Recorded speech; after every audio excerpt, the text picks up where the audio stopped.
What's up, guys? Welcome to another episode of Debates with Nav. I'm your host, Pranav Sriraman, aka at Sports World Debates on Instagram. And today we are going to be debating who is the best center in the NBA. And to me, it is a three-man race. Anthony Davis is not a center. He is a power forward, so he is not in this discussion. But to me, it's a three-man race between Karl-Anthony Towns, Joel Embiid, and Nikola Jokic. And to me, Nikola Jokic is the best center in the NBA, and today I'm going to be telling you why he is the best center in the NBA and why the other two are not better than him. And let's get right into it. First, we're going to start off with why Karl-Anthony Towns is not the best center in the NBA. Karl-Anthony Towns is a great scoring big man. He's one of the greatest scoring big men of all time. He's also the most efficient shooting big man of all time. This season, he averaged career numbers in terms of shooting, scoring, and efficiency overall. It was just a great year in terms of an individual player on the scoring end. He averaged 27 points per game on 51% shooting from the field, 41% shooting from the three-point line, and 80% shooting from the free throw line. That's a 50-40-80 guy as a big man. That is extremely rare. It's rare to begin with that you even see someone like shooting that great of shooting splits, but as a big man, that's incredibly rare. And in totaling it all up, as in his effective field goal percentage, Karl-Anthony Towns has a 60% effective field goal percentage. That's combining his field goal percentage and his three-point percentage. That is the greatest center. That's the greatest effective field goal percentage for the center in the NBA today. And yes, he is a great scorer, and he's very efficient in terms of scoring, but he doesn't really have as great of an impact on his team's success as the other two do. His on and off numbers are, when he's on the court, his team's net rating is the lowest compared to when the other two are on the court for their team. His net rating is a negative 1.5 when he's on the court, but when he's off the court, his team's net rating is a negative 5.5. So obviously when you take a great player like Karl-Anthony Towns off the court, or Joel Embiid, or Nikola Jokic off the court, the team's going to get worse. Obviously, when a great player is off the court, the team's obviously going to get worse. But that's just saying, like, his team isn't great either way. When he's off the court, they're even worse. Even when he's on the court, they're still bad. So that just shows the difference between how his impact isn't really felt as much as Nikola Jokic or Joel Embiid's. Another thing is he's also the worst defender out of this group. Karl-Anthony Towns gives up about 115 points per every 100 possessions. Nikola Jokic isn't a great defender either, but he gives up 108 points per every 100 possessions. Joel Embiid is a great defender and arguably the greatest out of these three centers, and he gives up 101 points per every 100 possessions as an individual defender. So you see what I'm saying, right? Karl-Anthony Towns is the worst defender in this group. His impact is the lowest out of these three centers. And he's not a playmaking big man, so he doesn't really find open shots for his teammates to get him really going on the offensive end. So when you add that all up, and you also take into consideration his playoff success, he has the least amount of playoff success out of these three centers. Karl-Anthony Towns has one playoff series on his resume. He has one playoff series, and in that one playoff series, he got outplayed by Clint Capella. Karl-Anthony Towns should be able to dominate that matchup if he's as great as a big man in those high leverage situations. He had a solid team that year. That team was a 4th seed before Jimmy Butler, before that team dealt with injuries. They were a great team. They were one of the higher seeds in the West, but he didn't show up when his team needed him the most. He got outplayed by someone who's considerably worse than him.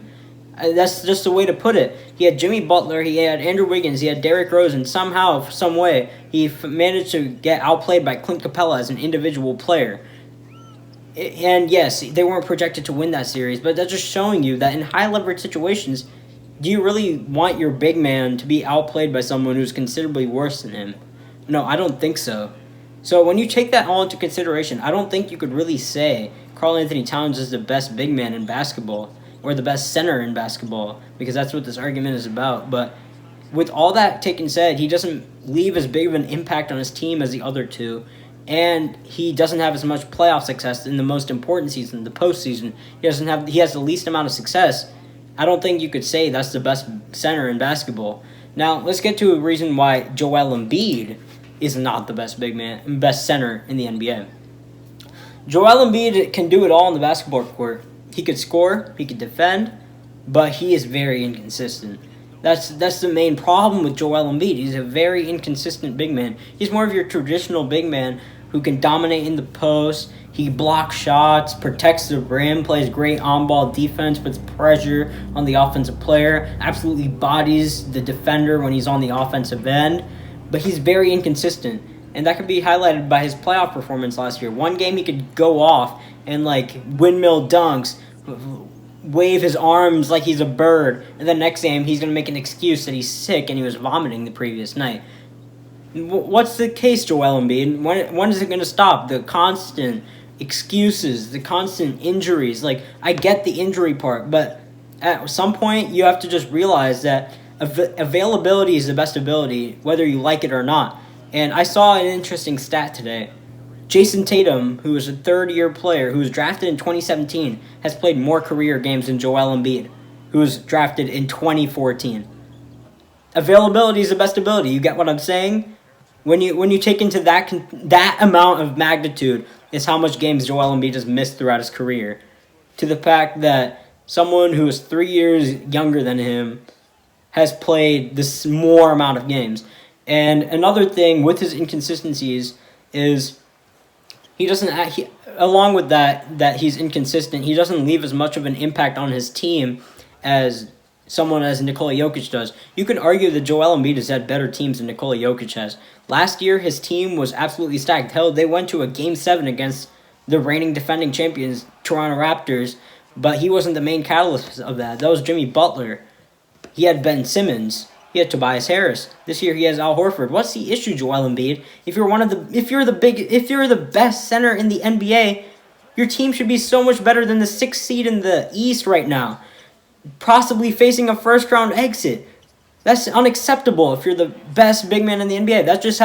That highlights his inconsistencies. He's the best player on the 76ers, but they're struggling. They struggle. They underperform. And that has to highlight on their leader, who is Joel Embiid. Now, we also have to get to his impact on the court. He obviously isn't as big of a playmaking big man as Joel Embiid is. As Nikola Jokic is. But his defense makes up for the impact that Karl Anthony Towns lacks, and that's why Joel Embiid is ahead of him. I already mentioned this earlier. He gives up about 101 points per every 100 possessions, and that shows that his defensive ability makes up for his playmaking deficiencies, so he can leave his impact on the other end of the basketball court.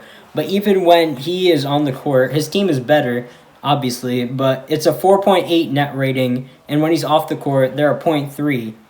Now, when you look at Nikola Jokic, when Nikola Jokic is on the court, his team's net rating is a 5.2, but when he's off the court, it's a negative 1.1. That's because he elevates the success of his teammates more. He's a playmaking center. He makes plays for others. He's a very high basketball IQ center.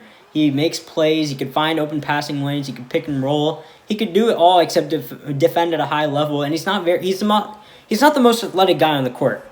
He's not your traditional center. Oh, big, burly. He's not strong like that. But his IQ allows him to find open passing lanes, open shots for his teammates, open shots for himself. He knows what decisions to make at the right time. And not to mention, I've mentioned Joel Embiid's playoff struggles, highlighting the Raptors series from last year, the Celtics series from 2 years ago, where he lost to a team without Kyrie Irving, without Gordon Hayward. He lost to that team, and he underperformed in both of those series. But Nikola Jokic, in his playoff success, he's been phenomenal. Yes, he lost to the Portland Trailblazers last year, who eventually got swept by the Golden State Warriors. But in that series, he was gassed. He had to play a 4 overtime game, 60 minutes on the basketball court, and he was still performing at a high level. And yes, I'm not making an excuse for losing, but when you take all of that into consideration, you see that Nikola Jokic had done much more than Joel Embiid did in the playoffs. They got the same end result of semifinal exit, but in those semifinals, in those first rounds, Joel Embiid did significantly worse than Nikola Jokic. And Nikola Jokic also averages about 10 assists per game, 7 assists per game. My bad, I was thinking about someone else. But he averages 7 assists per game, and he gets his teammates open shots which is something you look for as your main leader. You want to elevate the success of your teammates. And he also scores at around the same level, and he does it on better efficiency. And so, all in all, I think that Nikola Jokic is the best center in basketball because of his playoff success and his ability to elevate the overall success of his team and his teammates. Thank you.